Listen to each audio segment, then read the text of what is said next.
भारत की वायुसेना इस समय एक बहुत अहम दौर से गुजर रही है।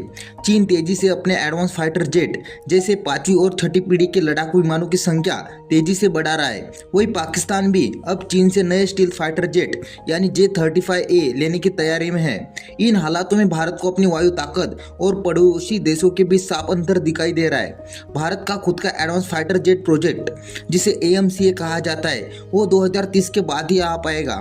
इसलिए अब भारतीय वायुसेना यानी इंडियन एयरफोर्स अपनी ताकत बढ़ाने के लिए फिलहाल एक एंटीरम यानी अस्थायी समाधान तलाश रही है, ताकि चीन और पाकिस्तान के मुकाबले भारत की वायु शक्ति कमजोर न पड़े, खासकर उत्तरी और पश्चिमी सीमाओं पर।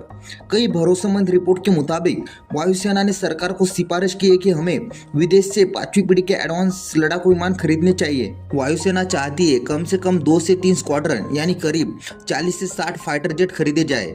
इसका मकसद है जब तक भारत का अपना AMCA स्टील्थ फाइटर जेट तैयार नहीं होता तब तक जरूरत को पूरा करना।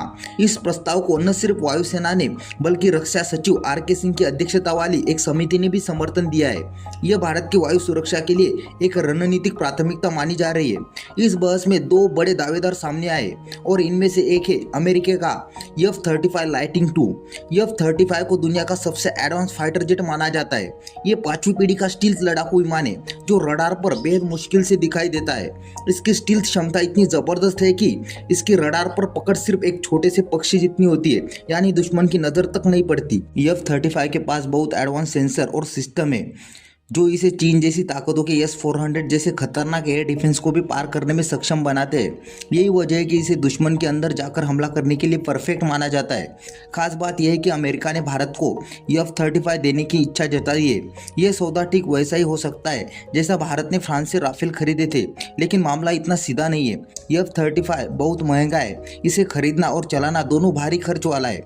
इसके अलावा भारतीय वायुसेना के पास अमेरिकी फाइटर प्लेन का अनुभव कम है, जिससे इसके साथ जुड़ी मेंटेनेंस, स्पेयर पार्ट और ट्रेनिंग में दिक्कतें आ सकती है।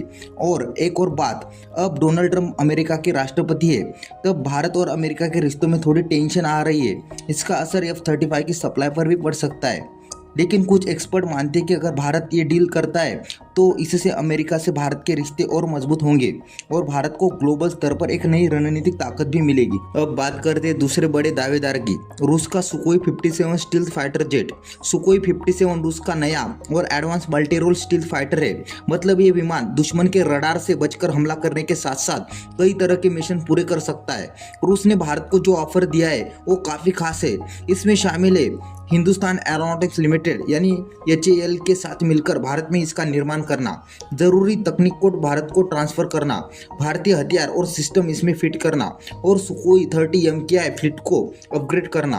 इससे भारत का डिफेंस सेक्टर और तकनीकी क्षमता दोनों को जबरदस्त बढ़ावा मिल सकता है और जेट की डिलीवरी भी जल्द हो सकती है। हालांकि सुकोई 57 की स्टील क्षमता F-35 जितनी बेहतर नहीं मानी जाती, यानी हर एंगल से छिपने की इसकी ताकत थोड़ी कम है, लेकिन इसमें कुछ बड़े फायदे हैं। इसकी कीमत F-35 से काफी कम है, इसे भारत में ही बनाया जा सकता है और सबसे बड़ी बात, इसके लिए अमेरिका या यूरोपीय देशों से मंजूरी नहीं चाहिए। लेकिन एक खतरा भी है, अगर भारत सुकोई 57 खरीदता है तो अमेरिका और इसके सहयोगी देश नाराज हो सकते हैं। इससे भारत के पश्चिमी देशों के साथ रिश्ते थोड़े जटिल हो सकते हैं। तो सवाल यह है, क्या भारत तकनीक और कीमत को देखकर रूस की ओर जाएगा या फिर पश्चिमी रणनीतिक साझेदारी को ध्यान में रखते हुए अमेरिका के साथ जाएगा? तो आज के वीडियो में बस इतना ही। वीडियो अच्छा लगा तो प्लीज़ लाइक, शेयर और चैनल को सब्सक्राइब करना ना भूलें। मिलते हैं इसी तरह के अगले एक और नए इन्फॉर्मेटिव वीडियो के साथ। Thank you for watching.